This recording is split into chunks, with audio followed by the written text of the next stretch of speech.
Welcome to the toy shop, Mickey. What we've got is a production line, if you like, of converting classic cars to electric.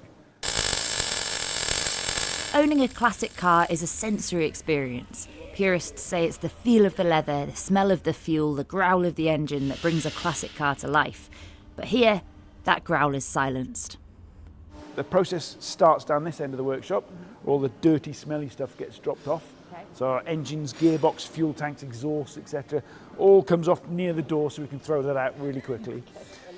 This Ferrari Testarossa, one of 3 in the workshop, this Maserati Ghibli, first seen on the stage of the 1967 London Motor Show, this Land Rover, all getting their old engines replaced with electric motors and lithium-ion batteries.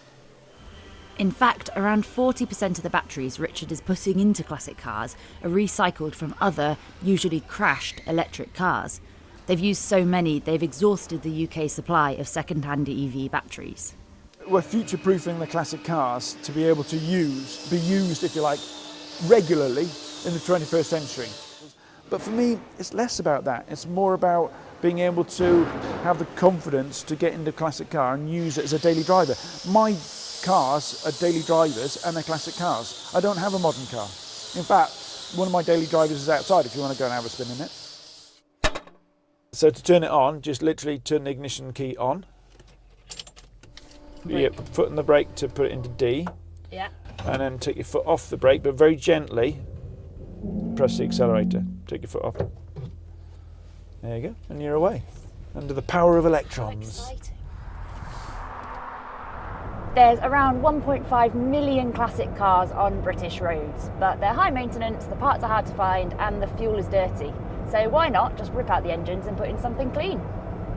We went down the road to a more traditional classic car workshop to speak to some petrol heads who aren't totally convinced by electric classics.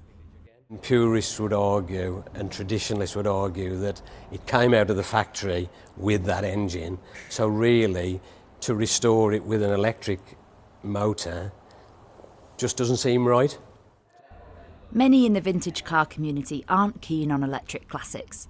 The mechanics here have been restoring vehicles for decades, and although they can see the value in making them cleaner and more reliable, it's the old engine experience that they love. It's basically the sound, the speed, the noise, the smells, which, whether you'd get that with electric cars, they're more practical obviously, but then I think there's scope for a bit of both, I think, perhaps. Purists decide future-proofing these old classics could keep them on the roads for longer, making them both sexy and sensible. Mickey Carroll, Sky News.